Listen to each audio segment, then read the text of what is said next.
Hey, what's up, y'all? This is part two of the video. I got cut off because my battery ended up dying out. But my point is, like, having fun, having faith is, like, one of the most important things. And, just trying to discern whether a thought is from God or if it's, anxiety that we need to cast out. I just drank a bunch of Mountain Dew here. Diet Mountain Dew. Not the best for you. I drink enough aspartame every day to kill a horse, but it is what it is. But my point is a lot of us have these switches, right? These negative, imagine a light switch, right? You can turn it on, you can turn it off. And a lot of times we have these self-limiting beliefs, and just like the lever with the dogs, like a lot of us have these self-limiting beliefs to where we don't look for the solution, right? So that group of dogs that didn't look for the solution, they just kind of laid down. Even though they put the lever there in front of them, they had what's kind of a learned helplessness. And so I feel like as we grow up and as we have our different sets of experiences, what happens is we get accustomed and we get this temperature, this lukewarm temperature of existence, and we're just okay with things being not great, right? And so we are accustomed to living with a certain amount of struggle and anxiety in our life that we don't really have to live. And so when we sit down and analyze these thoughts and try to discern them, is this from God or is this not, right? One of the things that I thought was really, rough for me is, like, in sales, I noticed a direct impact on my life, like you probably have as well, with various situations where you just feel like you're holding yourself back, right? And so when I'm in sales and I'm selling marketing packages, I'm like, oh my gosh, I'm on fire. I'm myself. I believe in this. I'm going 1,000,000,000%. But then all of a sudden, because me not being from a lot of money, when I go to in-house and I have to ask for a lot of money, even though it's beneficial for them and would fix their problems, I struggled with that, right? Morally. Not morally. I equated it to kind of a moral issue, but I had this web of anxiety of all these different situations and how it could be negative, and at the end of the day, I was doing people a service and I was doing people good. And I feel like it held me back. I know someone too, growing up, they just had a lot of anxiety. It's like, whether it be, a lot of people relate to this, but like, you have to get straight A's, you have to do this, you have to do this, you have to do that. Like, when you live with a gun to your head on certain things, or you are not living in faith and fun, and you're forgetting to enjoy every moment, a lot of times you live with this gun to our head, and we live with this self-limiting belief, and we have that switch, right? We have the solution, just like how you have a light switch on the wall. All you gotta do is flick the switch. You gotta live in life and, live in good, live in fun and faith and all that stuff. And a lot of times we stop looking for the solution on that. So my encouragement to you guys would be to ask yourself, what are my self-limiting beliefs that I have right now, right? What are my self-limiting beliefs, and what are the things that are really holding me back right now? The second thing is, whenever you have an anxious thought pattern, ask yourself, is this from God or is it not from God, right? And there are some legitimate things, right? But like I was thinking about before, like last night, like I ended up having my Achilles was feeling weird, my Achilles tendon, and I had like a little pop and stuff like that, and I also took like a turmeric shot. So my fear is, oh my gosh, what if my Achilles tendon isn't working right? What if I'm injured? What if this happens? What if that happens? And also, what if I'm allergic to turmeric, right? And I have all these anxious thought patterns, and I realize that is not from God. And even if I was, worst case scenario, what happens? I die. I God forbid, hopefully I don't die, right? Or have any leg issues. There's some legitimate concerns, but at the same time, like, why don't I just have faith and have fun? Like, you know what? Yeah, so what? Like, I might have an issue with things, but like, I'll be okay no matter what. Even if I did die, I'm fine, right?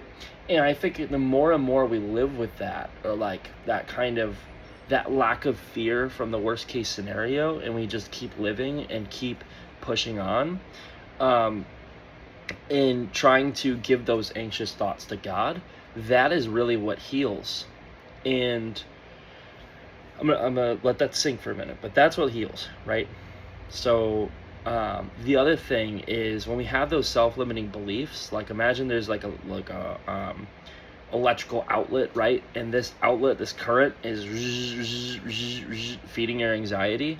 Like sometimes you just gotta rip the switch. We just gotta rip out any sort of anxiety, right? For me, selling in-house timeshare, I'm like, dude, everyone hates timeshare. This is scary. I'm asking for a lot of money, but like these people need this, right? They're spending $10,000 a year on vacation. Like it's a no-brainer for them to end up saving money by getting a program that actually allows them to do the types of travel they're doing and guarantees them vacations with their family every year, right? So me sitting down and being like, well, I just can't do it because I'm a moral dude and all this, like that's not living in faith and fun, right? I'm making excuses for myself. And really, if the Holy Spirit wants me to not do it, right, then I'm not going to do it. Like I'll have like, God telling me, hey, this isn't right. But if I just have a lot of anxious anxieties, and that's not necessarily from God, but it's just from myself, from my brain, like your brain's a liar, right? Your brain is going to tell you things like you can't do this, or it's impossible for you to do that, or no person's ever done that. Like that's not living in faith, and that's not, all of a sudden you turn what could be a challenge for you into a threat. And it makes you live in this corner, and you just, I did mountain warfare training, right? So imagine you're out in the mountains and you're cold, and so you sit in a corner and you shiver. That's how you die, physically, but also in this scenario, tying it back in, metaphorically, that's how you die. That's how you live not the best life, is when you're just scared and you're just, you know what, I'm just going to sit here and cope. And we are not called to cope.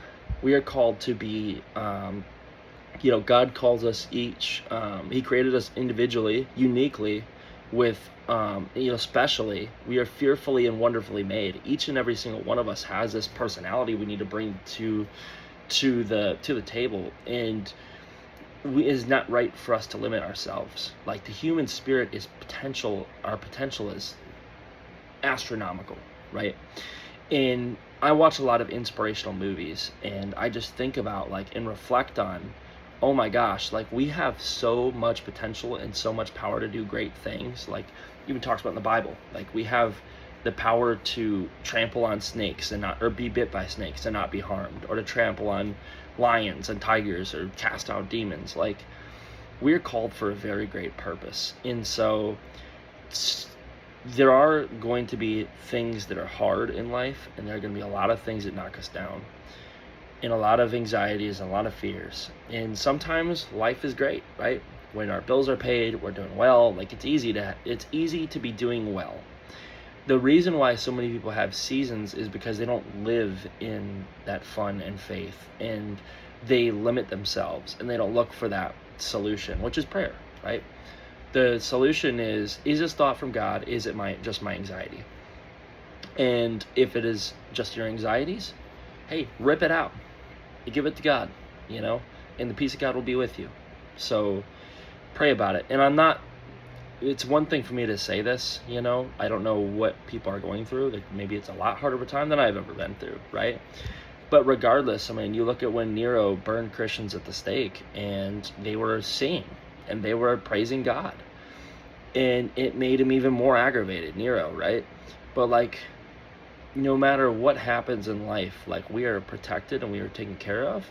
And even if we have the worst life ever, the disciples were all killed, right? Even if we have a lot of, on paper, the worst life ever, God gives us peace and joy, and we can live in that, right? So with whatever anxieties you have, is this from God? Is it not? And my encouragement to you would be to give it to God and pray about it every single day, and pray about it and pray about it and pray about it, and be obsessed with living in faith. And whatever, the heart of man plans his way, the Lord determines his steps. So whatever it is in life that you want to do, Or maybe you don't know what you want to do. Ask for direction, right? But having that mentality of it's going to work out and God works out all things for good. I think that relieves so much pressure on us. We don't have to do it ourselves, right? One thing I wanted to say to my drill instructors is don't quit on me even if I quit on myself. But I can't put that on my drill instructors, a human. Only God can do that. So, I'm going to keep going here. I'm going to let that sink in. But I think my last and final point, I feel that my last and final point to you guys, which is very important to share, is I grew up in a childhood where I had everything, right? I had a picture-perfect life. It was amazing. And I joined the United States Marine Corps, and I go through all this pain, all this struggle, right? And I got panic attacks. I have anxiety. I'm riddled with panic attacks. Infantry trained Marine cannot walk to the grocery store for fear of passing out. I would lose consciousness in and out. I couldn't breathe. I was numb 24/7, all this. And I prayed and prayed and prayed and read the Bible, and my anxiety went away. And it comes back every now and again, right? If I'm not living in faith, my anxiety comes back. But I remember right before I joined the Marine Corps, there was a Instagram poll, right? And it said, would you rather have and overcome a physical disability or a mental disability? And I was thinking to myself, you know what? A mental. Because do you know how amazing, like how crazy that would be to be able to do that? I remember too, when I prayed earlier, I was really obsessed with this girl, whatever, 14-year-old me, didn't know what I was doing. But I was like, God, I really want to either be with this girl, or if she's not for me and it's not in your will, let me just be a savage. Let me just be a beast. Like go in, like just be in this absolute guy who knows what he's doing and is just plugging away and is just obsessed and grinding and like knows what's up.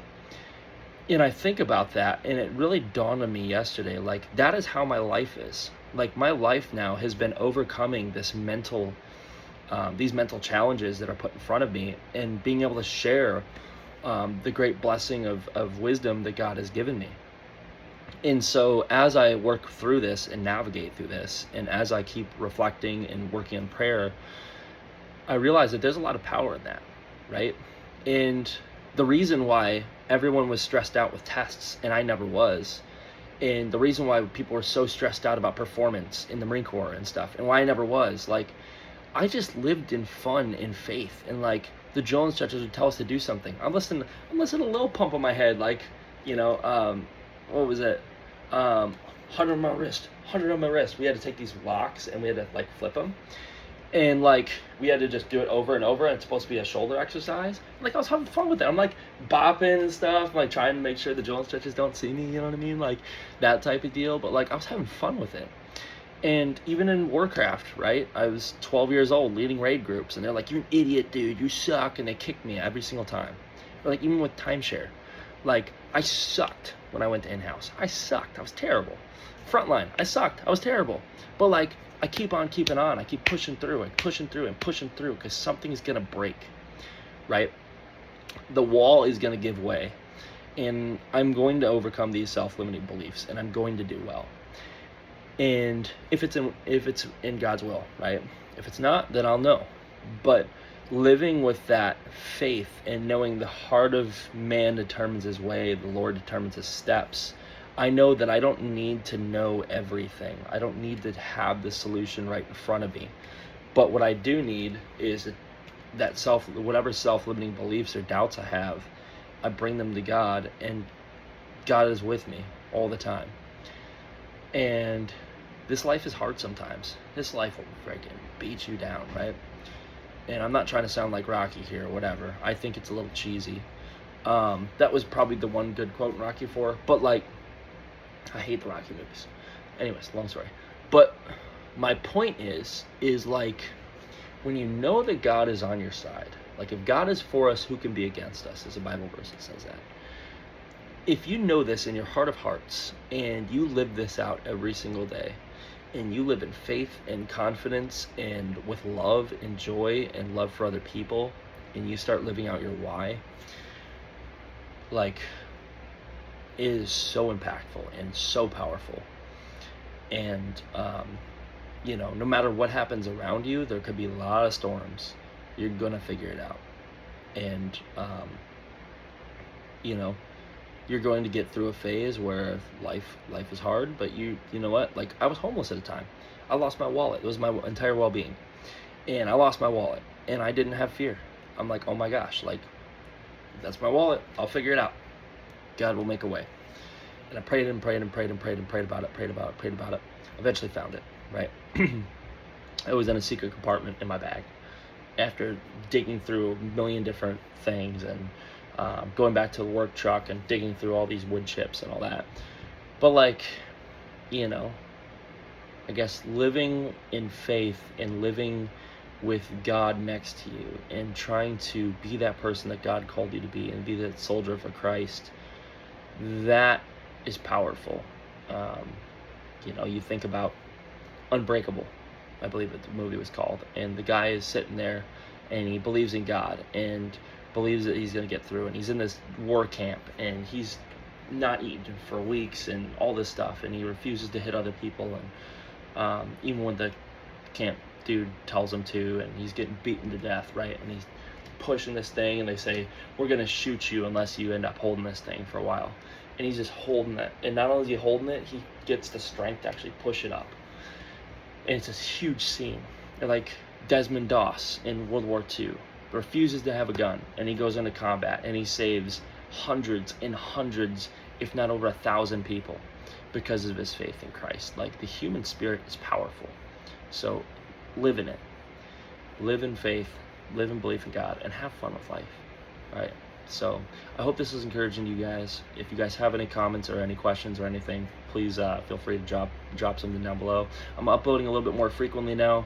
I had a lot of videos on backlog I just hadn't gotten to, so just want to share it with you guys. Hope you guys have an amazing day, and we'll see you in the next one. What's today? Terrific Tuesday. So anyways, see you guys later. I'm about to hit the gym. Peace.